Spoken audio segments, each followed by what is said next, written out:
I delivered 20% of approximately 800 million or about 160 million to Maynard Ngu, which was meant for Senator Escudero. Deliveries of cash were personally made by me to Maynard Ngu at his office in Manila. Engineer Alcantara collected the 25% commitment or about 125 million, which was turned over to me and then delivered to Senator Revilla in his house in Cavite. I relate the 15% commitment to Engineer Alcantara. Engineer Alcantara collected 15% commitment or about 37 million, which was turned over to me and which I then delivered to Senator Binay at a house in Quezon City. Sa pagharap kanina ni former Department of Public Works and Highways Undersecretary Roberto Bernardo sa pagdinig ng Senate Blue Ribbon Committee kaugnay ng mga anomalya sa flood control projects sa bansa, ilang pampersonalidad ang binanggit niya na nakatanggap umano ng komisyon o kickbacks mula sa listahan ng mga proyekto na ipinasok sa General Appropriations Act. Kabilang dito sina Senador Francis Chis Escudero, mga dating Senador Ramon Bong Revilla Jr. at Nancy Binay. Gayun din si Ako Bicol Party List Representative Saldico at Department of Education Undersecretary Trive Olaivar. Mabilis namang itinanggi ng mga nasabing personalidad ang akusasyon sa kanila.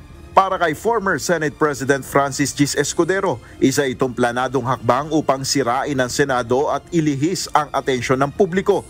Giit niya, wala siyang direktang pakikipag-ugnayan kay Bernardo at magsasampa siya ng reklamo laban dito. Sa isang Facebook post naman, nagpahayag si dating senador at ngayon ay Makati City Mayor Nancy Binay ng pagkabigla at kalungkutan sa pagkakadamay niya sa anomalya sa DPWH.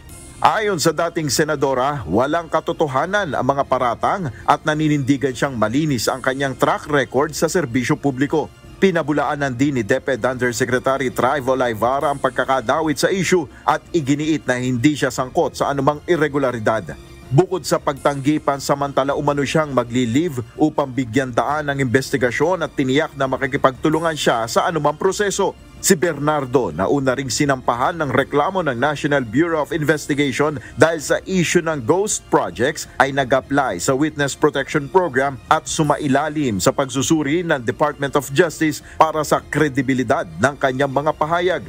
Samantala lumutang naman sa sinumpaang salaysay ng dating aide ni Ako Bicol Party List Representative Saldico na si Orly Regala Gutesa ang pangalan ni Benguet Representative Eric Yap. Ayon kay Gutesa, personal niyang nakita ang pagpapadala ng malalaking maleta ng pera na umano'y bahagi ng kickbacks at ilan dito ay idinirekta sa bahay ni Yap. Mariin naman itong itinanggi ni Yap at sinabing masakit para sa kanya at sa kanyang mga nasasakupan ang madawit sa naturang issue. Giit niya, wala siyang tinanggap na pera at handa siyang humarap sa tamang forum para linisin ang kanyang pangalan. Nel Maribuhok, UNTV News and Rescue, Diyos ang aming sandigan, serbisyo publiko ang aming pinahalagahan.